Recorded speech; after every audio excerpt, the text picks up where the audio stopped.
Нынче стало модно носиться с вами, развлекать, как будто больше заняться нечем. Но меня увольте. Все дети, они вообще крикуны и мучители. Они только и делают, что терзают страницы, вырывают их, пачкают жвачкой. Им наплевать, что они доставляют взрослым столько забот. Я это тебе говорю, чтобы ты сразу понял. Детских книг здесь нет. А другие я тебе не продам. Так что, надеюсь, мы с тобой вместе.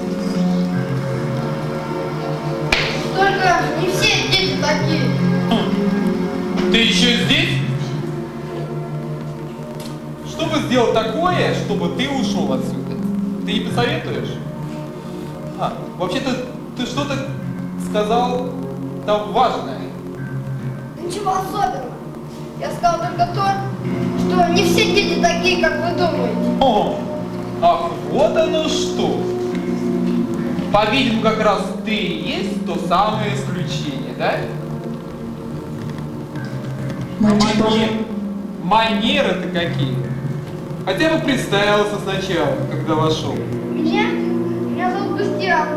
Бастиан Бальтазар Букс. Что ж, имя примечательное. 3П. Ну да, твоей заслуги, в общем-то, в этом нет. Имена не выбираю. А меня зовут Карл Конрад Крианда. 3К. Да, верно. А впрочем, разница какая, как нас зовут. Если мы все равно с тобой больше не увидимся. Я только хотел полюбопытствовать, почему ты с таким шумом ворвался в мою лавку, как будто за тобой гнались? Да, это правда. За мной гнались мои одноклассники. Почему? Да они меня подстерегают возле школы, а потом дерутся и обзывают всякими словами. И ты спускаешь им это с рук? Да я бы на твоем месте дал кому-то из них в рожу. Вообще-то, бокс у меня. А как насчет борьбы?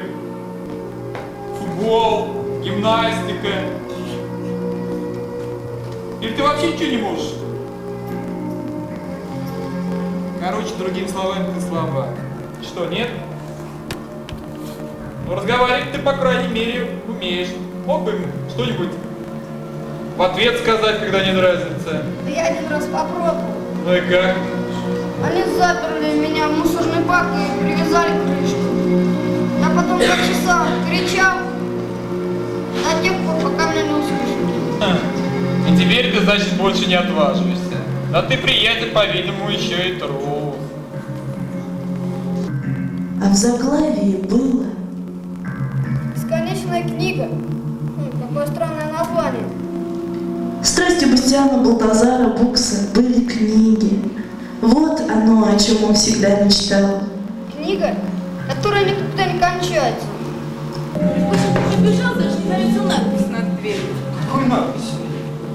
Знаешь, там было написано что-то про белую дверь, типа каждый может войти в эту белую дверь. Белая дверь? Подожди. Знаешь, нет о чем ты говоришь. Я вспомнил. Я, оказывается, в детстве очень любил волшебство. И вообще хотел быть волшебником. Это была моя заветная мечта. Слушай, а у меня есть книжка, волшебная книжка. Побежали быстрее, я покажу ее. Быстрее побежали.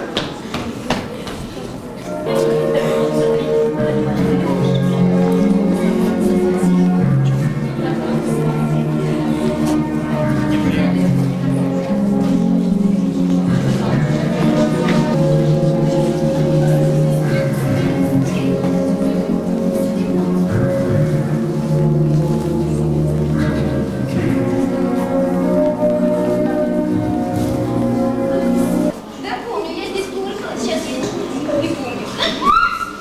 А я еще нос разбила, помнишь, от мамы так прилетела, брали, не знали, что придумать. Говорили, мальчишки, нас знали с тобой школу. Помню. Постели, помнишь, берем назад, вместо санки под горки, наверное, портфель. Сыром делаешь. А ты еще мух скатов выиграл, помнишь? Я тоже помню.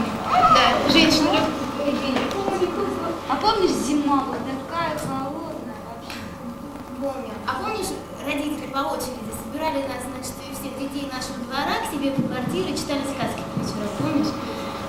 Было холодно. Слушай, а что ж там было-то такое?